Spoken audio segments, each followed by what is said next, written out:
podcast Zyra and today we're going to be reacting to 10 times Stephen Curry disrespected NBA players. So let's get into it. Subscribe, leave a like, don't post this, and let's get into it. Steph Curry may have a baby face, but when he's on the hardwood floor, this guy makes grown men look like lost babies. I'm pretty sure he made LeBron James cry. Not once, not twice, but 3 times, and counting. After missing most of last season with a broken hand, man, the 3-time champ has come back and gone scorched earth mode on the rest of the league. From ankle breakers to half-court bombs, Chef Curry does only what he can do, while other players sit and watch helplessly. Here are 10 times that Stephen Curry disrespected other NBA players on the court in 2021. While Steph Curry is largely known for his limitless range, he can still dance with the best of them. With the Warriors blowing past the Wolves late in the third quarter, Steph decided to show off his handles and remind fans why he's the 2-time league MVP. He's a keeper. And what you want to do as a coach is tell him, don't tease me. This is the way you've got to play every single night. He took the ball up the court, shadowed by Wolves guard George McLaughlin, and he used a Draymond Green screen to set up a one-on-one with Jaden McDaniels. Now, McDaniels is no slug, measuring 6'8", and he has a 7-foot wingspan. His defensive instincts even made him a top prospect in last year's draft. However, the former Washington Husky was no match for Curry on this play. Steph sized up the 20-year-old and took several steps toward the paint before backing up with a series of in-between-the-leg dribbles. With these moves, he froze the Wolves forward, then darted. I want to see that play again. That was crazy. Steph sized up the 20-year-old and took several steps toward the paint before backing up with a series of in-between-the-leg dribbles. With these moves, he froze the Wolves forward, then darted into a quick drive toward the basket. Almost immediately after, Curry pulled back and fired a three-pointer over the outstretched arms of McDaniels, who helplessly contested the Warriors guard's shot. Man, don't worry, Jaden. You weren't the first player to be in that position, and you certainly won't be the last. Of course, won a title here in San Antonio. Miles just hitting the three a moment ago, and Curry, and one there. Now, every player makes a circus shot from time to time, but with Steph, it's different. That's because an average shot for him, Antonio, back in February. The Spurs might as well just have left the court. Curry started this play by curling off the ball at the three-point line, then receiving a pass from teammate Draymond Green. After a swift fake, Curry came charging toward the basket, drawing in 4 Spurs in the process. What came next was, well, just insanity. Steph literally turned his body and the ball toward a wide-open shooter, preparing to kick the ball out to his teammate on the three-point line for an open shot. Faster than lightning strikes, Curry threw up a no-look shot behind his head and put it in off the backboard for the and-one basket. At that point, I'd just give up. His shooting, and now this? What can't this guy do? So this is the score as it stands, 123-118. Curry, that's a three, and he knocks it down. It's a... I'm just gonna say it. Steph made Kobe White look like a puppet on this play. I mean, this guy makes all NBA defenders look silly on a nightly basis. But this one was definitely different. White was literally lost on the court. Steph started the play by taking the ball up the court and using a Kevon Looney screen to free himself Boys, from White. screens, Full bro. center Wendell Carter tried his best to contain the Warriors' flamethrower, but quickly retracted after White came sprinting after the speedy guard. However, this was his fatal mistake. Steph sidestepped the Bulls guard and let him fly toward the sideline as he reset for a wide-open three-point look. White turned around just as Curry was launching into a shot, but it was too late. The ball was going in, and White was going to be on the wrong end of a highlight. Remember what he said, can Golden State take care of the defensive board? Over the years, I've watched Drew Holiday evolve from a raw 19-year-old guard out of UCLA into a pesky two-way guard with an elite defensive prowess. Playing for a small-market club in the New Orleans Pelicans caused him to lose out on a lot of attention over the years. But when he did have the spotlight, he locked up on all-star guards with ease.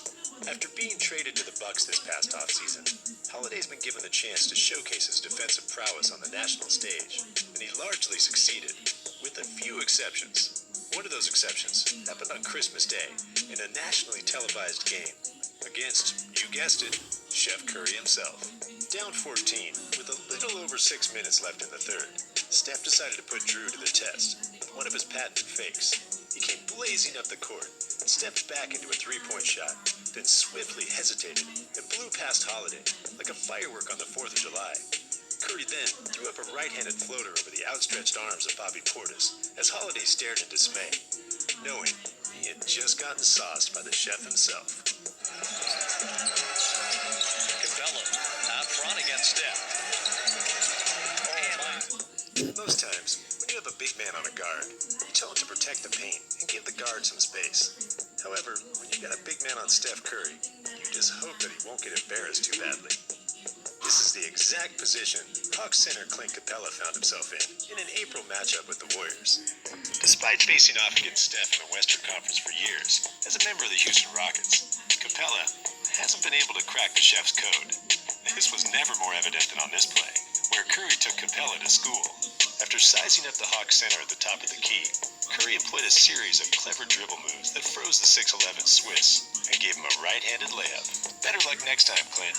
You love to see the relentless effort there by Brown as Curry, a nifty move. Steph's pretty much spent the season single-handedly torching the Thunder, so it's only right that there's a highlight in here. In this play, Curry got the ball and practically faked out 3 Thunder players in the blink of an eye. That's what makes this guy so dangerous. He just plays at a different pace. Midway through the second quarter, in a blowout game, Curry set himself up for a 3-point shot and caught a pass from Draymond Green. Just as Svi Mykhailiuk lunged over to contest the shot, Curry had other ideas. He elected to pass up the shot and drove into the heart of the Thunder defense, aiming toward the left side of the basket. As he elevated to lay the ball in, Curry sliced through 3 Thunder defenders like a knife through soft butter, making the play look as routine as ever. Now that's MVP stuff right there. It's on the sprint out. Did well to catch that. John Wall said, not Curry behind his back. Flip. How do you stop Steph from scoring? Well, you don't. You just hope he misses. This fancy layup showcases the true versatility of his game, as sometimes we forget that he's pretty good at other stuff besides shooting. In this highlight, Steph gets a cross-court pass from Andrew Wiggins and encounters an incoming John Wall. Now Wall is nowhere as quick as he once was, especially after that Achilles tear snatched most of his lateral speed. However, it is a fair question to ask. How much of a chance would he have had of handling Steph in his prime? Regardless, Steph took one jab and immediately blew past Wall. Next, he ran into a cutting Kevin Porter Jr., where he pulled out the real magic. He put the ball behind his back, going into a right-handed layup plus the foul. It is literally magic. Warriors, I love Kate Scott. And there's a talented group of women doing this game tonight. Steph. Okay, so if you haven't already learned that putting a center on Stephen Curry isn't a good idea, here's another reminder. Nikola Vucevic, an all-star center with decent lateral quickness, was played like a fiddle on this play. Steph sized up the Bulls star on the right wing, then took one pullback dribble and faked into a 3-point shot. After getting Vucevic to jump, Steph sidestepped his way into a one-handed push shot that most players wouldn't dream of taking. And won. Curry magic. Like I said, this isn't a good idea. And just the ability to just cut and get open. That's the way the Denver Nuggets play, so he fits in perfectly. After watching this play over several times, I'm convinced that Curry could single-handedly carve up any NBA defense if he wanted to. His creativeness is one of the most underrated skills about him, as he has a natural knack for getting the ball to the right place on the court. In this highlight, Curry uses a Juan Toscano-Anderson screen to set him up with a one-on-one with Michael Porter Jr. How does this go, you ask? Exactly how you expected, with Curry getting the best of MPJ. Curry took 2 crossover dribbles between the legs and baited the Nuggets forward into doing what you should never do, reach.